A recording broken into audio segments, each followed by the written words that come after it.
नमस्कार दोस्तों, मैं हूं प्रदीप डबास। दोस्तों, क्या वाकई देश में ऑपरेशन सरकार चोरी चल रहा है? क्या वो वोट जो आपकी आवाज है किसी व्यवस्था के जरिए पहले ही अपहरण कर लिया गया है, यानी कि किडनैप? और अगर ऐसा है तो फिर लोकतंत्र बचा भी है या सिर्फ एक चुनावी परपंच बनकर रह गया है?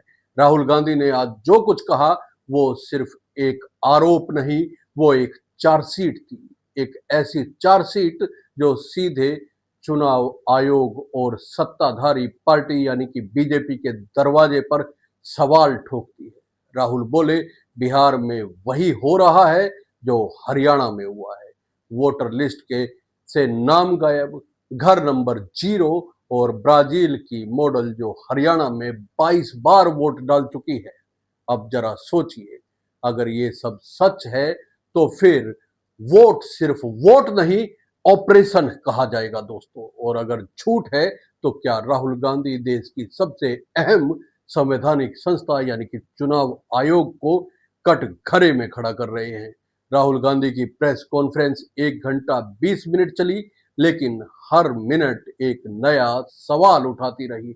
उन्होंने कहा, हरियाणा में 3.5 लाख वोटर्स के नाम काट दिए गए थे, बिहार में भी वही पैटर्न दिख रहा है। उन्होंने मंच पर बिहार के जमुई के 5 लोगों को बुलाया और सबने कहा कि उनके नाम वोटर लिस्ट से हटा दिए गए हैं। तो सवाल ये है, क्या ये वाकई वोटर शुद्धिकरण है या फिर वोटर का सफाया इसे कहेंगे? राहुल ने प्रेस कॉन्फ्रेंस के दौरान हरियाणा के मुख्यमंत्री नायब सिंह सैनी का एक वीडियो चलाया। वो वीडियो जो हरियाणा चुनाव के रिजल्ट से पहले का था। नायब सिंह सैनी ने उस वीडियो में कहा था, हमारे पास सारी व्यवस्थाएं हैं, आप चिंता मत कीजिए। अब राहुल पूछते हैं, ये व्यवस्था क्या थी? क्या वो व्यवस्था लोकतंत्र की थी या सत्ता की? क्या वो व्यवस्था जनता की थी या जुगाड़ की? और यहीं पर राहुल का सुर और तीखा हो जाता है।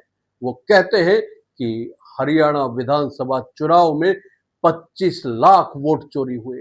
एक मॉडल जो ब्राजील की है, उसने हरियाणा में 22 बार वोट डाला। अब सवाल उठता है, ये मॉडल कौन है दोस्तों? राहुल उसका नाम नहीं बताते, बस उसकी फोटो दिखाते हैं, जो असल में unsplash.com नाम की वेबसाइट पर 2017 से मौजूद एक स्टॉक इमेज है। यानी वो लड़की किसी चुनाव की नहीं, इंटरनेट की फ्री फोटो गैलरी की थी।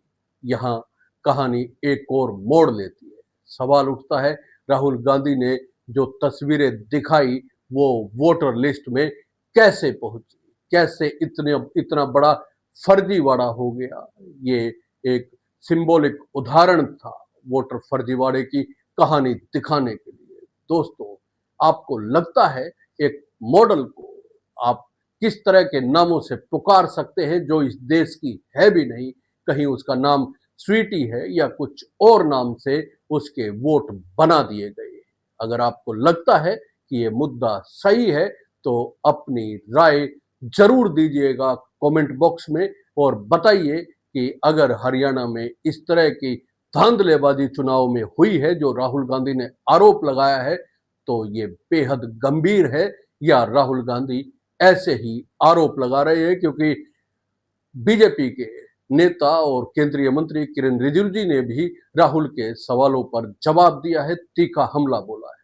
दोस्तों, राहुल ने कहा कि चुनाव आयोग के मुख्य या मुखिया ज्ञानेश कुमार ने देश की जनता से झूठ बोला। उनका कहना था कि हाउस नंबर 0 उन लोगों के लिए होता है जिनके पास घर नहीं होते, लेकिन राहुल कहते हैं, हमने जांच की, ऐसे कई लोग घर में रहते हैं लेकिन उनके रिकॉर्ड में 0 लिखा ताकि उन्हें खोजा ही ना जा सके।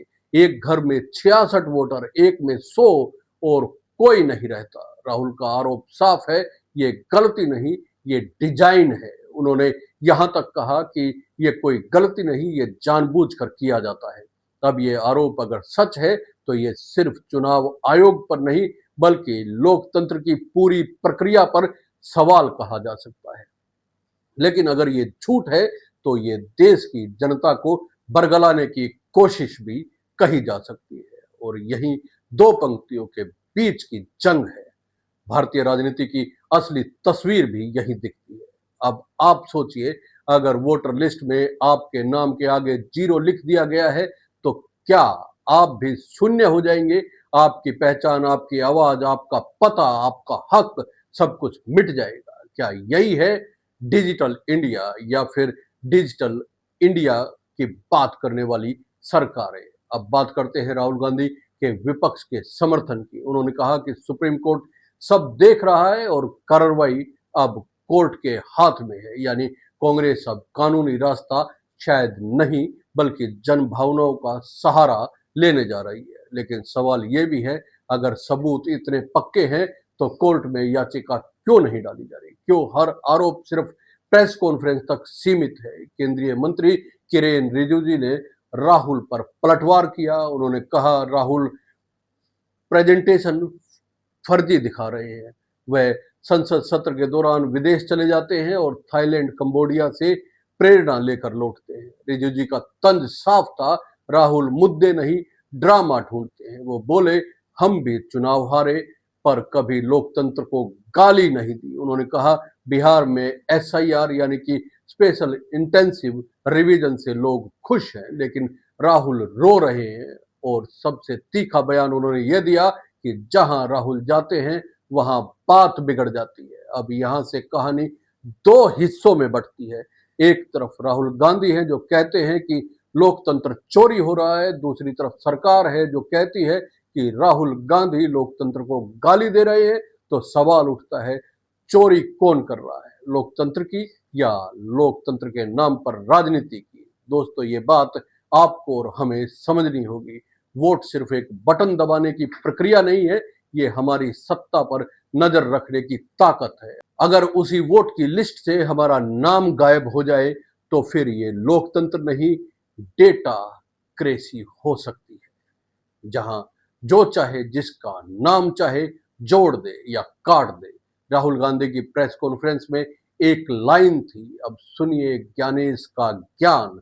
यह सिर्फ तंज नहीं, यह पूरे सिस्टम पर व्यंग था। दोस्तों, राहुल ने कहा कि भारतीय जनता पार्टी के नेताओं के घर पे 100 वोटर दर्ज हैं, लेकिन जिन घरों के नाम नहीं उनके वोट ही नहीं। यानी जिनके पास ताकत है उनके पास वोट भी है, और यही बात हर लोकतंत्र के लिए खतरनाक है। जरा सोचिए, अगर हरियाणा में 25 लाख वोट चोरी हुए जैसा राहुल कहते हैं, तो फिर हर सीट पर औसतन 20,000 वोट की गड़बड़ हुई है, और कांग्रेस की कई सीटों पर हार 20 से 22,000 वोट की हुई। तो क्या वाकई ये सहयोग है या कोई बहुत ही सुनियोजित प्रयोग इसे कहा जाना चाहिए? केंद्रीय मंत्री रिजिजू का कहना है कि वोटिंग में गड़बड़ी असंभव है, क्योंकि हर पोलिंग बूथ पर एजेंट मौजूद होते हैं, वीडियोग्राफी होती है,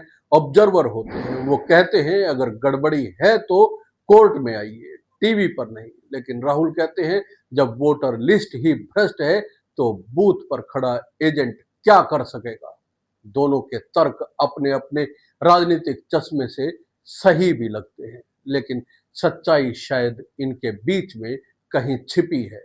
क्योंकि जो सवाल राहुल उठा रहे हैं वो सिर्फ कांग्रेस के नहीं, हर भारतीय वोटर के हैं, और जो जवाब सरकार दे रही है वो सिर्फ अपनी साख बचाने के लिए नहीं, लोकतंत्र की साख के लिए भी जरूरी कही जा सकती है। अब फैसला आपका है दोस्तों, क्या राहुल गांधी सच में लोकतंत्र की रक्षा कर रहे हैं, या फिर हर हार के बाद सिस्टम पर ठीकरा फोड़ने की परंपरा निभा रहे हैं? क्या किरेन रिजिजू का जवाब सत्तारूढ़ अहंकार की झलक है, या फिर लोकतंत्र के प्रति दृढ़ भविष्य भरोसे की निशानी? कमेंट में बताइए, आप किसे सही मानते हैं, राहुल या रिजिजू, या भारतीय जनता पार्टी को, या फिर चुनाव आयोग को, या फिर इन सभी को? सियासी मैदान में सत्य से ज्यादा सर्वाइवल खेल हो रहे हैं।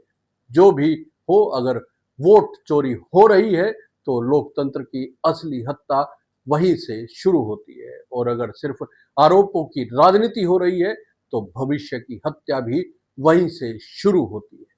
दोस्तों, आप क्या मानते हैं? अपनी राय जरूर दीजिए। और अगर ये वीडियो आपको पसंद आया है तो लाइक कीजिए, शेयर कीजिए और चैनल को सब्सक्राइब करना ना भूलें।